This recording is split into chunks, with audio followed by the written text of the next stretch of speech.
Olá, estamos chegando com o nosso Entre Linhas dessa terça-feira, dia 30 de março de 2021. Muito obrigado a você pela audiência, obrigado a você que nos acompanha sempre. Pois é, esse é o Entre Linhas, segunda a sexta-feira, às 11 horas da manhã e também às 3 horas da tarde pela Prudente News e também pelas redes sociais, o canal da 101 FM. Nós estamos também ali através do YouTube da 101 FM.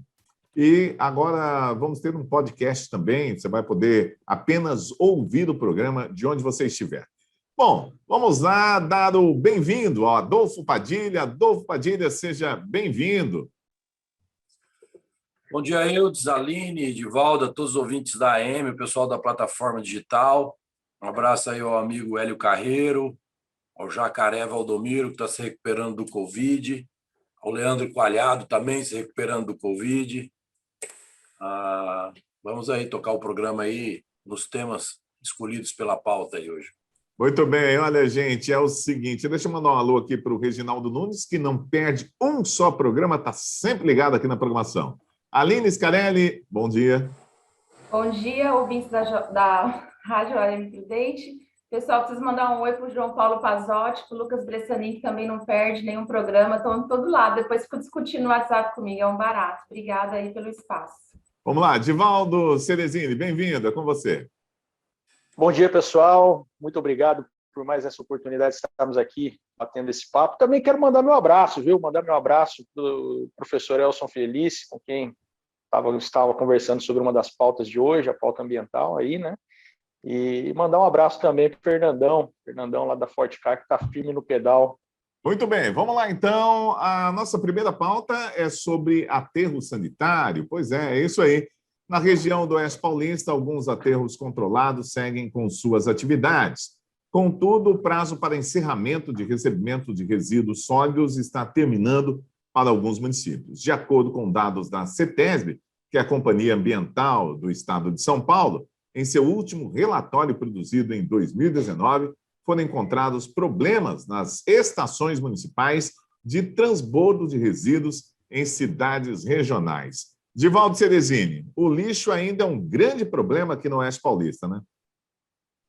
O lixo, infelizmente, continua sendo um problema quando ele deveria ser uma oportunidade de geração de emprego e renda. No ano passado, nós tivemos aí dentro da campanha eleitoral o Marcos Lucas defendendo isso de uma maneira bastante clara por meio da instalação de um centro de gerenciamento de resíduos, que não é uma inovação que é feita por ele, isso daí já é algo exigido dos governos há muito tempo. Lembrando que esses aterros controlados já eram para ter sido encerrados lá atrás, né? Esse processo se arrasta desde 2010. Enquanto isso, nós vamos enterrando dinheiro, porque enterrar lixo é enterrar dinheiro. Nós temos a oportunidade de reaproveitamento dos materiais que podem ser utilizados para fazer bancos, para fazer móveis, enfim, diversos produtos. Nós temos a construção civil, o resíduo da construção civil, que também pode ser reaproveitado para fazer tijolos, para fazer calçamento e diversos outros subprodutos. E é claro que nós temos também o lixo orgânico, podendo gerar tanto biogás quanto adubo. E é importante a gente lembrar que a Cocal, a usina Cocal, está em processo final de um gasoduto junto com a Transbrasiliana para trazer o biogás lá de Narandiba aqui para Presidente Prudente. E aí fica a pergunta, o que nós estamos esperando para que nós façamos também a geração de gás a partir do lixo, né? É importante também lembrarmos que existe uma iniciativa de uma empresa privada nesse sentido, em uma área aí na região de Martinópolis, em Indiana, e que a gente espera que isso vá adiante, que os governos não atrapalhem esse negócio, porque é uma oportunidade que nós temos para que empregos sejam gerados e para que o lixo deixe de ser um problema ambiental e passe a favorecer a economia da nossa região. Muito bem, vamos lá. Comentando esse assunto, a Aline Scarelli, é com você. A questão do lixo ela é séria, nos afeta diretamente. Aliás, é necessário dizer que não existe o jogar fora, né? Porque está tudo dentro dessa terra redonda, é bom que se diga. Como bem o Divaldo falou, lá na Cocal, se não me engano, é a terceira maior do mundo, né? Essa construção aí. E ainda podemos dizer o quê? Que a questão do lixo, ela está intimamente ligada às questões das pandemias, né? Então, esse olhar que a gente tem que ter do que a gente faz aqui reverbera na nossa saúde, né? Como a própria tecnologia diz aí dessa empresa que está chegando, essa solução, ela também parte por um investimento na região, né? Agora, o que não está muito claro na reportagem, ou talvez não teve oportunidade de deixar claro para quem leu, para quem está aqui hoje falando com a gente, é de que eles não lidam com a questão social do lixo, né, das cooperativas. Como que vai ser essa conversa com os catadores, com a usina que a gente tem aqui, na verdade, a cooperativa que nós temos aqui? É importante a gente fazer esse link das pessoas que estão já nos seus núcleos tratando do lixo, né? E outra coisa, nós notamos que essa demanda, né, com relação ao resíduo de construção, é reflexo do aumento do desenvolvimento da região. Se nós temos hoje volume de lixo da construção civil, é porque estamos aumentando o desenvolvimento aqui, né? E a tendência é de crescimento mesmo da região, então é para ontem esse cuidado. E não somente alternativas de processamento, né, mas também investimentos, porque além de cuidado da questão do aterro, da destinação dos resíduos urbanos, né, a gente precisa ver que isso é um investimento para sempre, né? E todos os países que se colocaram antecipadamente, né, na solução do lixo, eles ganham muito com relação à saúde e menos degradação do meio ambiente, né? Então, assim, nós estamos num momento crucial, não dá para postergar. Todo o lixo que é produzido na nossa cidade, inclusive aquele que com frequência a gente vê as pessoas jogando para a janela dos carros, é um absurdo, aquele acúmulo que tem ali nos começos de bairros, né, na zona rural. A gente está andando muito de bicicleta ultimamente e é incrível como a gente vê destinação irregular de lixo. Então, é um cuidado que a sociedade tem que ter, que o município tem que ter, e esse diálogo tem que ser em conjunto, porque passa por uma conscientização também, pessoal. Todo lixo produzido, ele deve ter destinação, ele é um ciclo, e quando tem um fim, ele chega no ciclo do fim, né, vamos dizer assim, ele precisa ter uma destinação correta, porque ele não acaba, né, ele está aqui com a gente. Muito bem, olha, antes de passar para o Adolfo Padilha, quero registrar aqui, já que a Aline falou da reportagem completa, e talvez você que está nos assistindo, né, eu não disse aonde estava a fonte que nós usamos para discutir esse assunto. Pois é, a fonte que nós tiramos é da matéria Soluções à Destinação Correta de Resíduos Sólidos da Região, que está no jornal O Imparcial online, tá bom? Então você pode ler toda a matéria lá. Vamos lá, Adolfo Padilha, o seu comentário. O lixo é uma questão que já vem sendo discutida especificamente aqui em Presidente Prudente há muito tempo, né? Os prazos já foram prorrogados, muitas discussões, é um plano amplo, inclusive de atendimento às cooperativas aí que a Aline se preocupa, elas serem, de alguma forma, continuarem com a prestação de serviço junto a quem vai operar esse espaço. Agora, tem que ser resolvido, né? O prazo é como o Divaldo falou muito bem, o lixo gera emprego, o lixo gera energia, o lixo gera riqueza, né? Em várias vertentes. E Presidente Prudente e região passou da hora de ter um aterro, passou da hora de ter um aproveitamento positivo do lixo que é arrecada, e que são boas e grandes toneladas de lixo. Mas eu acredito que esse ano o secretário Fernando Luizari já falou sobre isso, o prefeito Ed Thomas também já falou sobre isso, que esse ano eles querem, de fato, resolver essa questão do lixo de uma forma definitiva. Muito bem, o nosso outro assunto nesse primeiro bloco é a Secretaria de Mobilidade Urbana em Presidente Prudente, que prorrogou por mais 60 dias o prazo para recadastramento de mototaxistas, táxis e transporte escolar. A extensão foi aprovada por causa da pandemia de Covid-19. A Prefeitura de Presidente Prudente informou que a procura para a realização do procedimento está muito baixa. Vamos lá, comentando esse assunto, Adolfo Padilha.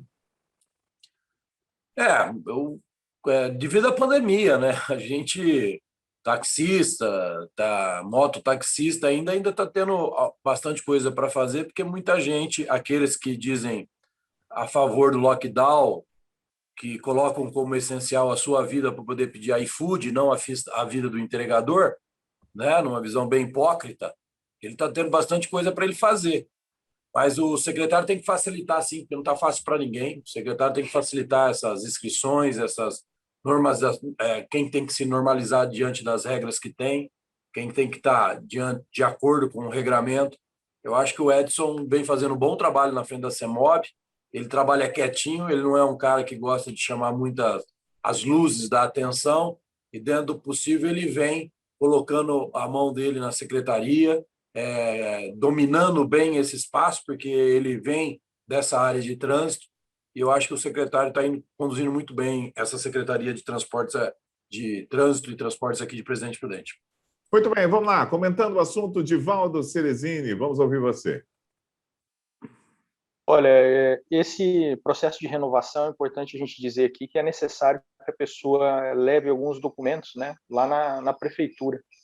E será que, como medida de facilitação disso, não seria mais interessante viabilizar o envio desses documentos de maneira digital? Eu acredito que isso possa vir a contribuir bastante para todo o processo, vai facilitar a vida dessas pessoas, vai diminuir a concentração de gente se dirigindo à prefeitura, que vão por esse ou por outros motivos, e quem sabe acelerar um pouquinho esse recadastramento, né? Lembrando que a gente também precisa rever esses procedimentos de cadastramento para que a gente não tenha a requisição de coisas inúteis, né? Em relação especificamente ao transporte escolar, nós tivemos recentemente contato com algumas pessoas que trabalham com isso, e existe uma certa burocracia que um documento que você tem que apresentar para o Detran, você também tem que apresentar para a prefeitura. Será que não seria possível fazer um convênio com o Detran para que isso aí fluísse de uma maneira mais rápida? Então, eu entendo que a prefeitura também poderia partir por esse caminho de digitalizar esse serviço para que a gente possa ter uma agilidade maior. Aline, vamos lá com você. Ampliar o espaço, né, o espaço de tempo aí para que todas essas pessoas possam fazer o recadastramento, parece que é uma atitude muito boa nessa época de pandemia. É uma saída aumentar esse tempo de recadastramento. Mas olha só, quando a gente olha os dados que a prefeitura, eles espantam, porque houve a queda, né, do transporte, ainda mais que não está tendo as aulas, né, caiu muito. E o número que mais surpreende é com relação aos mototaxistas, que dos 224 aguardando, somente 4 deram entrada e somente 2 concluíram o recadastramento, né? E esses dados publicados, eu acredito que é importante analisarmos alguns pontos. Como estão a saúde desses trabalhadores, né? É uma preocupação que tem que ser de todo mundo, não é de uma categoria somente, né? E o cenário da pandemia que prejudica esses setores, principalmente o escolar, e para onde vão esses trabalhadores, essa migração de trabalhadores que irão trabalhar e se vão trabalhar, né? Porque vai ter uma alteração nessa categoria, porque a demanda diminuiu. Como irão sobreviver esses trabalhadores, onde muitos não possuem mais nenhum auxílio emergencial, e talvez aqueles que se enquadrarem na nova regra vai ser aquela mixaria, né? Um auxílio emergencial que não atende emergencialmente quem precisa de alimento e pagar as contas. Então, passa por além de sobrevivência, o governo deve compreender que fazem parte, que eles são atuantes na sociedade, que eles consomem, que colaboram, que geram economia para o município, né? Esquecer esses pontos sobre esses trabalhadores sem renda é um tiro no pé, diz respeito, não gosto de falar esse termo tiro no pé, né? Mas diz respeito à recuperação econômica do nosso município devido à pandemia. Então, eu acho que deve ter um olhar mais humano e principalmente para onde vão e qual vai ser o horizonte para esse pessoal que agora está sem demanda. Bom, o Divaldo pediu a palavra. Vamos dar um minutinho para você, Divaldo. Divaldo, liga o microfone. Eu acho que você se esqueceu aí de ligar. Vamos lá. Eu me esqueci. Vamos lá. Embora não tenha a ver especificamente com um comentário nessa questão da situação econômica dessas pessoas, mas é importante a gente sempre lembrar que, diante de uma dificuldade, nós podemos sentar e chorar ou sair na construção de uma solução, né? Então, é certo que a situação dos transportadores escolares é muito complicada, mas ficar sentado chorando não vai adiantar. E aí eu parabenizo aqueles que foram em busca de encontrar uma solução. E eu já encontrei com alguns fazendo compras pela internet que transformaram a sua van em van de transporte de mercadorias para entrega desses produtos adquiridos pela internet, que foi algo que sofreu uma demanda, um acréscimo muito grande de demanda. Então, nós não podemos esperar que o governo vá trazer solução para ninguém, porque o governo não traz solução para ninguém, o governo só gera problema, tá? Faz muito aquele governo que gera pouco problema. Então, no meu entendimento, a prefeitura ela tem que sim dar um apoio, tem que contribuir para que as pessoas encontrem o seu caminho, mas ela não vai gerar a solução para essas pessoas, não. Muito bem, estamos fechando aqui a primeira parte do Entre Linhas de hoje, dessa terça-feira, dia 30 de março. A gente vai para um rápido intervalo, já voltamos com Adolfo Padilha, Divaldo Ceresini e também Aline Scarelli para comentar os nossos próximos assuntos. Você está achando o programa muito light hoje?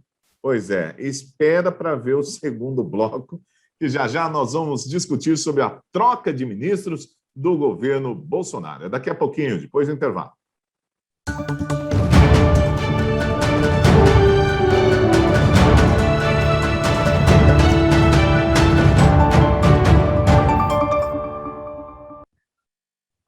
Ok, já estamos de volta. Esse é o Entre Linhas, comentando os principais assuntos de Prudente Região e aqueles que têm impactos direto aqui para a nossa gente também, mesmo que eles sejam nacionais, estaduais ou até internacionais.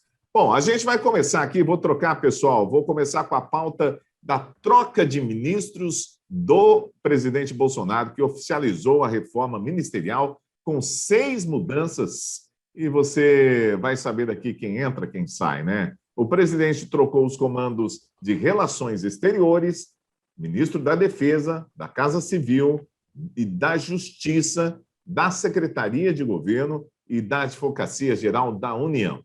Atualmente, o governo Bolsonaro tem 22 ministérios.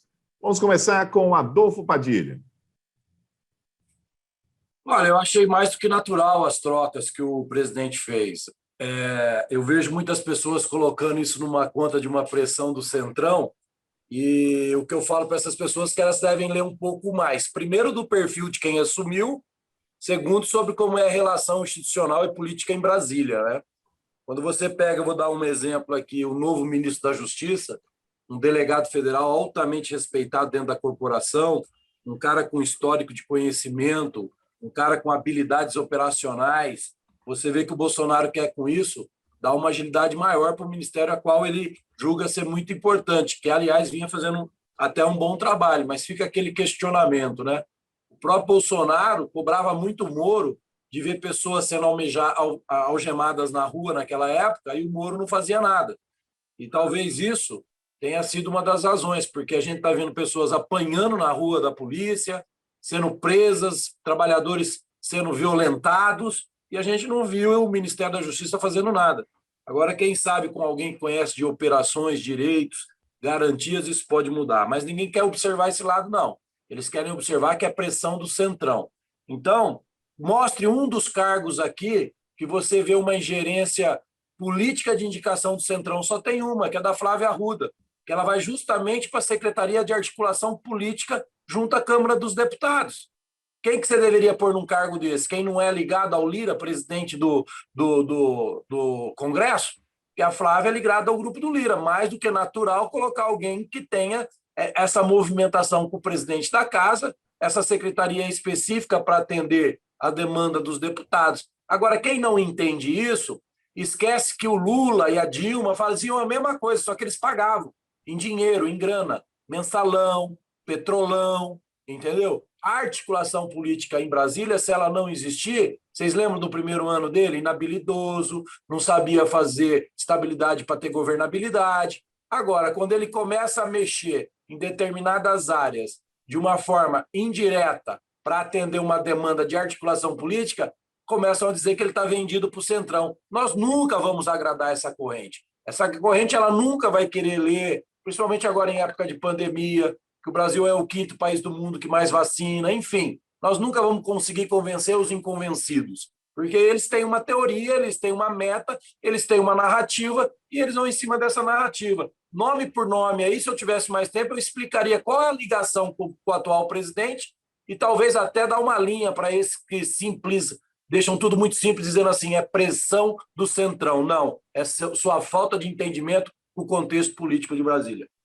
Muito bem, vamos lá. Aline Scarelli, o que você achou da mudança aí nos ministérios? Muita coisa para falar em 1 minuto e 20, né? Mas o que é o estupim dessa mudança de 6 pessoas aí do governo, né? Foi justamente o secretário de Pessoal ter dito numa entrevista no Correio Brasiliense de que o Exército, né, as Forças Armadas, eles cumpriram os protocolos fielmente de medida sanitária, uma espécie de lockdown, onde aqueles que estavam trabalhando, que não eram de risco, nem retornavam para suas casas, por isso o número de mortes lá é praticamente zero, assim, é 0 ponto alguma coisa, nem chega a 1%.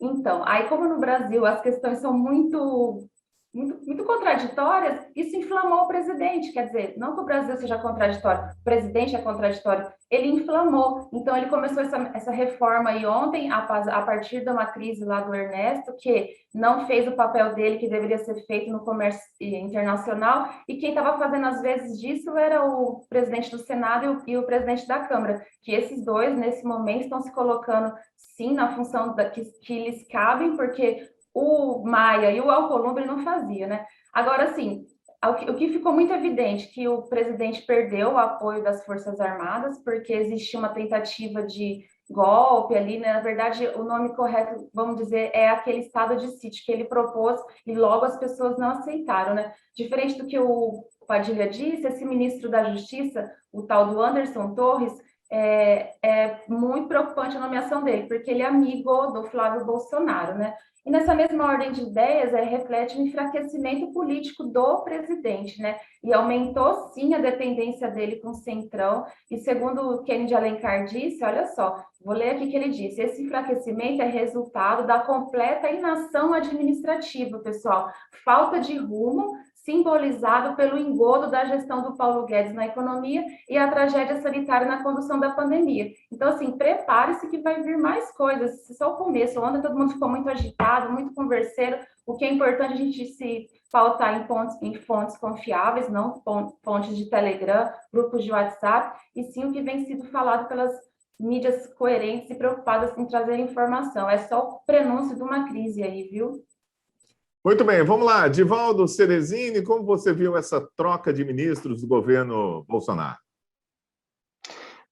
De troca mesmo, nós temos 3, né? As outras 3 são remanejamentos. Então, eu pergunto ao Padilha, vou dar essa oportunidade para ele depois responder, se nós temos um ministro da Justiça incompetente, por que é que, em vez de ser demitido, ele foi trocado de lugar? Era uma queixa que, inclusive, o Padilha fazia aqui, o presidente prudente, em relação ao governo anterior, que, em vez de demitir esse cara ruim, ele trocava de lugar.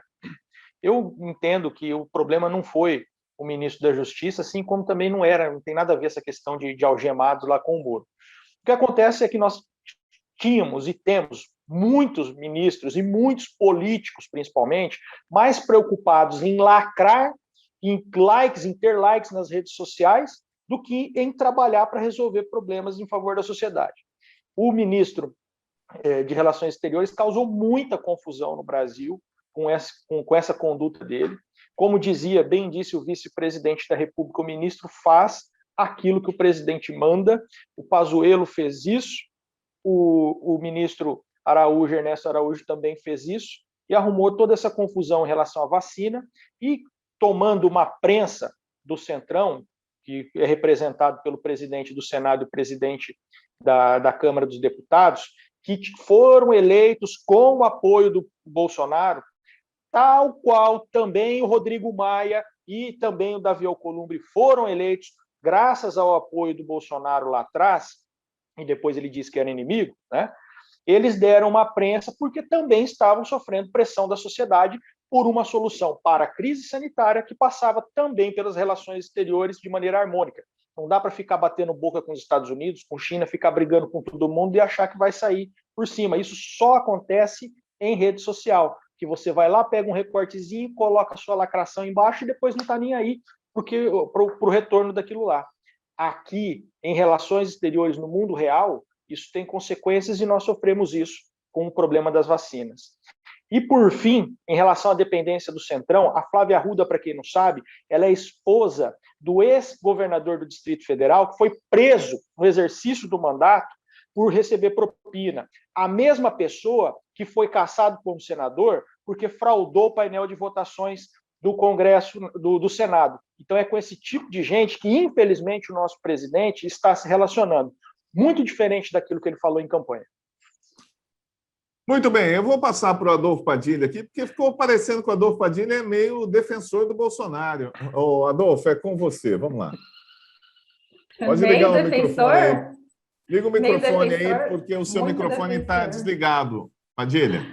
Ai, Deixa eu chamar aqui o Adolfo. Adolfo, só um minuto, seu microfone está desligado. Vamos lá, então. Não, eu vou pelo bom senso, não é questão de defender ou não. O Divaldo é a moeda em cima do muro, é o novo, que de novo não tem nada. Esse discursinho dele, que é um discurso que não tem sustentação nenhuma, porque eu vou repetir, não adianta você puxar a ficha corrida de Brasília, porque não salva um. Então eu vou te ensinar uma coisa, para você aprender, meu irmão, amigo Divaldo, que eu respeito muito. Em Brasília é o que se tem para negociar. É o que se tem. O dia que você apontar um ato de corrupção do atual governo, eu já disse aqui várias vezes, eu deixo de apoiar o governo Bolsonaro no sentido de governo. A Aline, não temos que esperar muito. A Aline é da esquerda, ela defende essa ideologia. É por isso que nós debatemos aqui. A melhor forma da gente fortalecer a democracia é a gente discutir com os desiguais, né? Com respeito, com tudo aquilo lá. Divaldo, você fala muito em estabilidade de governo. Eu queria... Você tem o seu próprio partido que você defendeu com unhas e dentes, que é o Novo, que desmontou em menos de um ano de governo. Porque não se dá para governar sem entendimento geral.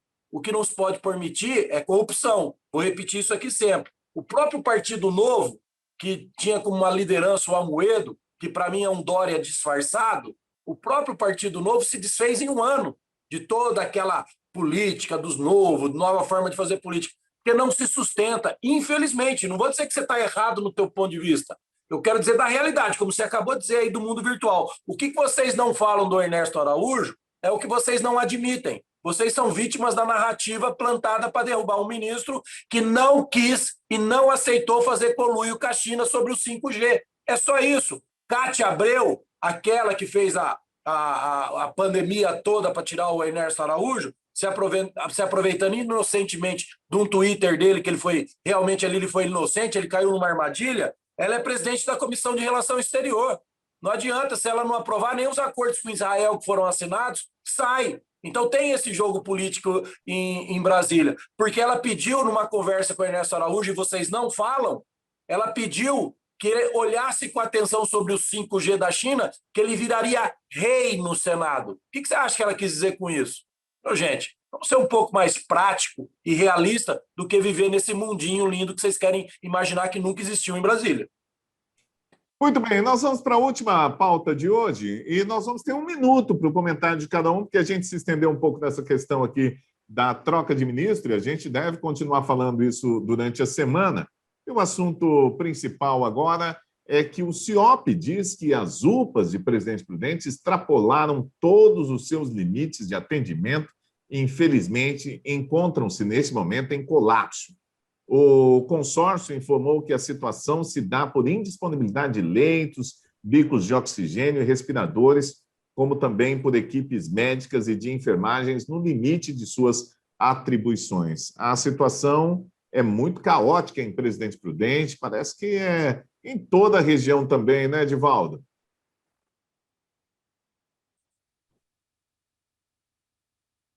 Vamos lá, deixa eu ver aqui com o Divaldo Cerezini. Acho que o microfone dele está desligado também. Vamos lá. É o danado que eu esqueci de novo. Bom, nós temos uma situação caótica em diversos locais do Brasil, né? Não é a exclusividade da nossa região. Na nossa região, um pouco mais, é claro, em razão da nossa falta de representatividade, como eu já havia dito no ano passado. O que me deixa, no ano passado, não, no comentário ontem, né? Comentário passado.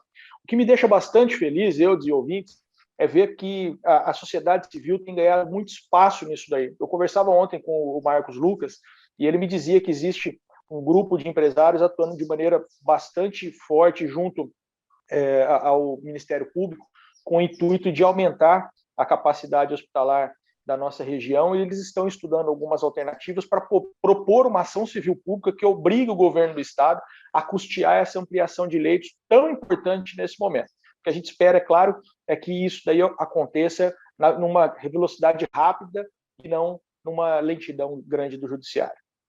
Muito bem, vamos lá, comentando o assunto, Aline Scarelli.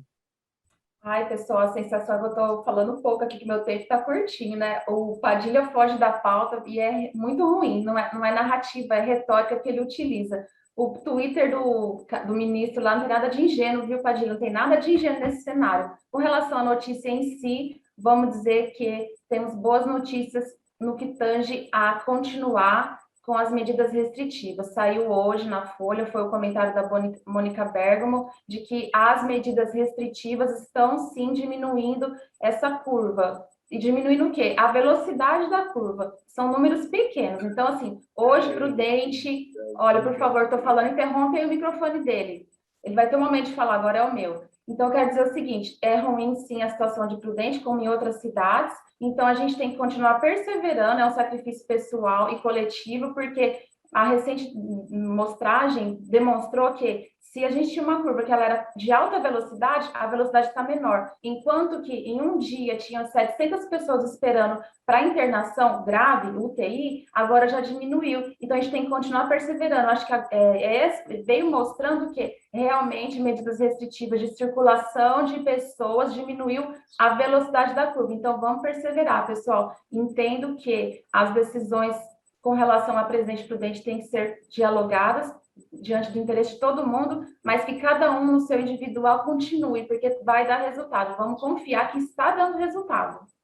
Gente, qualquer dia desses... Mônica Bergamo, só um minuto, Folha Adolfo. de São Paulo. Qualquer dia Mônica desses, Bergamo, eu vou Folha de São colocar Paulo, aqui... realmente é uma fonte de muita credibilidade, Aline. E óbvio que essas mídias que defendem o lockdown, eles vão começar a inventar essa narrativa para vocês caírem que nem coelhinho na boca da cobra. Aliás, traz argumentos, para de atacar, traz argumento. Sua hora de fala já passou. Sua hora de fala já passou, por favor. Coloque aí no seu lugar, deixa eu concluir. Mônica Bergamo, Folha de São Paulo, realmente tem muita credibilidade para aqueles que gostam de viver na narrativa falsa e política de estabilização do governo. Sobre a CIOP, é um caos, né? Aí a pergunta que eu deixaria aqui para a CIOP é o seguinte: ninguém pensou nisso antes? O que a CIOP fez anteriormente a isso? Seus responsáveis? Será que ninguém estava vendo desde a primeira fase, que Prudente foi para a fase vermelha, ninguém ali na CIOP parou para pensar? Eu gostaria de deixar uma pergunta no ar aqui. Quantas vezes o dirigente da CIOP já foi para Brasília em busca de recurso?